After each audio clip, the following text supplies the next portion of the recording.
Fils et du Saint-Esprit. L'évangile de Jésus-Christ selon saint Luc. L'ange Gabriel fut envoyé par Dieu dans une ville de Galilée appelée Nazareth à une jeune fille, une vierge, accordée en mariage à un homme de la maison de David appelé Joseph. Et le nom de la jeune fille était Marie. L'ange entra chez elle et dit: Je te salue, comblée de grâce, le Seigneur est avec toi. À cette parole, elle fut toute bouleversée. Elle se demandait ce que pouvait signifier cette salutation. L'ange lui dit alors: Sois sans crainte, Marie, car tu as trouvé grâce auprès de Dieu. Voici que tu vas concevoir et enfanter un fils, et tu lui donneras le nom de Jésus. Il sera grand, il sera appelé Fils du Très-Haut. Le Seigneur Dieu lui donnera le trône de David, son père. Il régnera pour toujours sur la maison de Jacob, et son règne n'aura pas de fin. Marie dit à l'ange: Comment cela va-t-il se faire, puisque je suis vierge?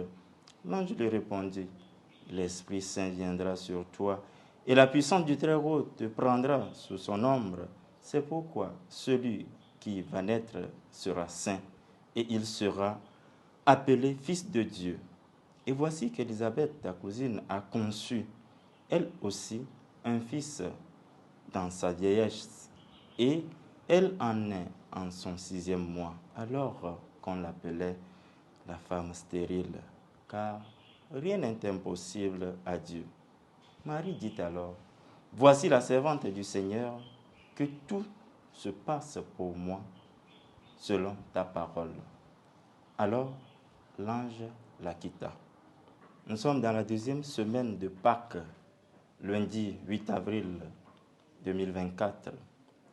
Avant de concevoir le Verbe incarné dans notre monde à Noël, à décembre, 9 mois avant, l'Église place la fête, la solennité de l'Annonciation de notre Seigneur Jésus-Christ pour manifester la proximité, la communication de Dieu dans notre monde. L'évangile d'aujourd'hui nous présente l'annonce de l'ange Gabriel à la Vierge Marie.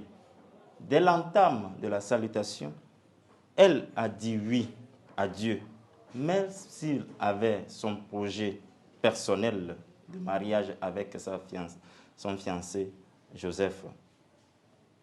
Marie est bouleversée.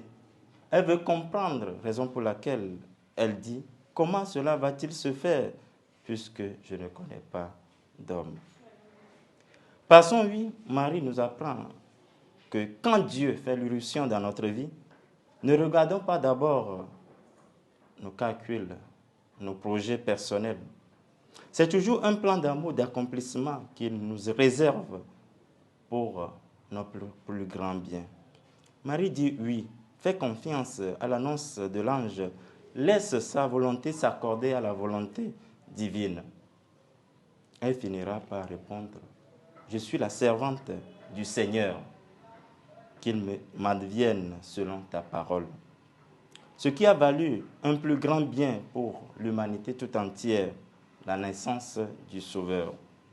Marie nous apprend par là qu'en toutes circonstances, nous devions chercher la volonté de Dieu en répondant comme elle: Oui, je le veux, je suis prêt pour faire ta volonté.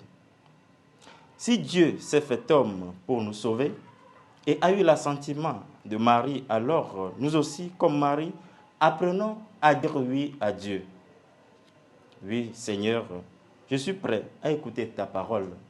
Oui, Seigneur, je vais répondre à ton appel. Oui, Seigneur, je me porte volontaire à sacrifier mon temps, mon énergie au service de mes frères. Oui, Seigneur, je suis prêt à laisser mes désirs, mes volontés pour concorder avec ta volonté, aujourd'hui et pour les siècles des siècles. Amen.